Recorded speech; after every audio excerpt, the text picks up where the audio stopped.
છે કારણ કે ખુરશીઓની સંખ્યા એટલી દેખાઈ રહી છે. શું લાગે છે કે કયા ઝોનમાં કઈ જ્ઞાતિને અને કઈ કઈ વસ્તુનું ધ્યાન રાખવામાં આવી શકે છે? કારણ કે સૂચિ દિલ્હીથી તૈયાર થઈ છે, હજી હમણાં આપવામાં આવશે પ્રોટોકોલ પ્રમાણે. કઈ બાબતોનું ધ્યાન રાખવામાં આવશે આમાં? જો ભારતીય જનતા પાર્ટી માટે અત્યારે સૌથી વિશેષ મહત્વપૂર્ણ બાબત એ છે કે તમામ જ્ઞાતિઓનો યોગ્ય રીતે સમાવેશ કરી અને સમતુલા જાળવવામાં આવે, જેથી એન્ટી ઇન્કમ્બન્સીનું પ્રમાણ જો કદાચ ઊભું થયું છે તો તેને વહેલી તકે ડામી શકાય. એટલા માટે કેમ કે આગામી સમયમાં એટલે કે ડિસેમ્બરથી ફેબ્રુઆરીની વચ્ચે કોર્પોરેશન તેમજ સ્થાનિક સ્વરાજ્યની ચૂંટણીનું આયોજન કરવામાં આવનાર છે અને ત્યારબાદ જે રીતે આપે કહ્યું તો 2027ની વિધાનસભાની ચૂંટણી પણ રહેશે. અત્યારે હું એમએલએ ક્વાર્ટર્સ ખાતે છું અને ભાજપ માટે પણ એ કોઈ એક સમુદાય અગત્યનો હોય તો એ છે ઓબીસી સમાજ. અત્યારે હું રાધનપુરના ધારાસભ્ય લવિંગજી ઠાકોર સાથે છું, તેમની સાથે વાત કરવાનો પ્રયત્ન કરીશ. લવિંગજી, ઠાકોર સમાજ કેટલો મહત્વપૂર્ણ છે રાજકારણ માટે ગુજરાતમાં? ખૂબ જ મહત્વપૂર્ણ વાત આપણે કરી છે, કારણ કે ઓબીસી હંમેશા ભારતીય જનતા પાર્ટીના પડખે અડીખમ થઈને ઊભી છે અને ખરેખર મોદી સાહેબને જે એ 24 વર્ષ પૂર્ણ કરીને 25મા વર્ષે જ્યારે પ્રવેશ કર્યો છે સરકારમાં, તો એ વિકાસના કાર્ય સતત વિકાસની વાતને આગળ ધપાવી રહ્યા છે. પણ લવિંગજી, લાગી રહ્યું છે આ પૂર્ણકદનું મંત્રીમંડળ બનશે, એક વાત એ છે, અને બીજું આપને કેટલી અપેક્ષા કે મંત્રી આપ બની શકશો? બસ મને તો અપેક્ષા કોઈ નથી. જ્યારે મને ફોન આવ્યો કે અહીંયા દંડક ઓફિસથી કે આપને 2 દિવસ અહીંયા ગાંધીનગર મુકામે રહેવાનું છે, એટલે હું અહીંયા આવ્યો છું.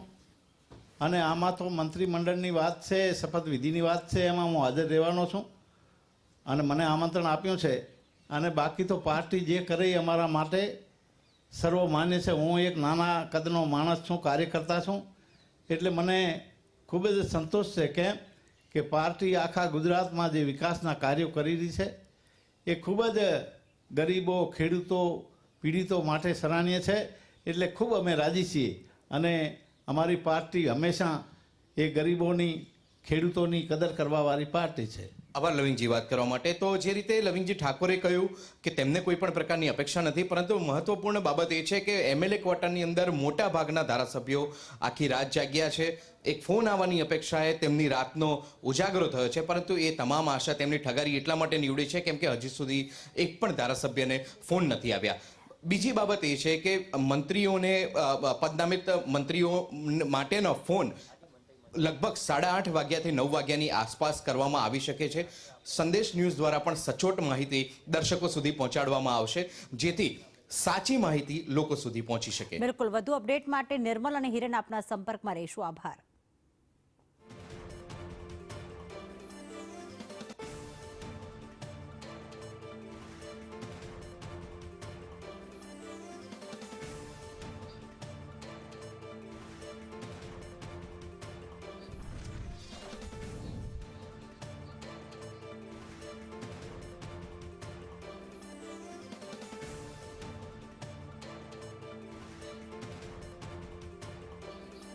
તો અલગ અલગ ધારાસભ્યો સાથે સંદેશ ન્યૂઝ વાતચીત કરવાનો પણ પ્રયાસ કરી રહ્યું છે.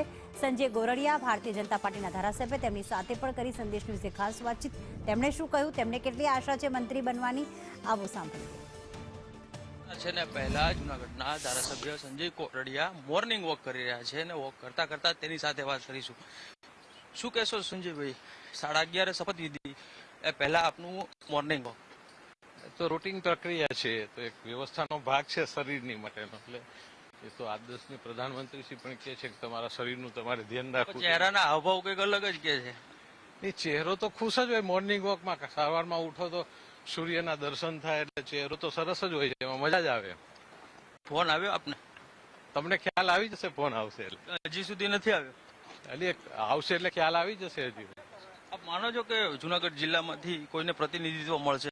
એ તો પાર્ટીનું શીર્ષ નેતૃત્વ નક્કી કરે. કાર્યકર તરીકે એવી કોઈ હોય નહીં કે આ આવવું જોઈએ આ આવવું જોઈએ. પણ આ વખતે આપ માનો છો કે જુનાગઢને સ્થાન મળવું જ જોઈએ, કારણ કે વિસાવદરથી ગોપાલ ઇટાલિયા જે પ્રમાણે એક બાદ એક આક્ષેપ કરી રહ્યા છે ને, જે પ્રમાણે તે રાજકીય આક્ષેપબાજી સતત કરી રહ્યા છે, એની સામે એક મજબૂત ચહેરો મંત્રીમંડળમાં જોઈએ.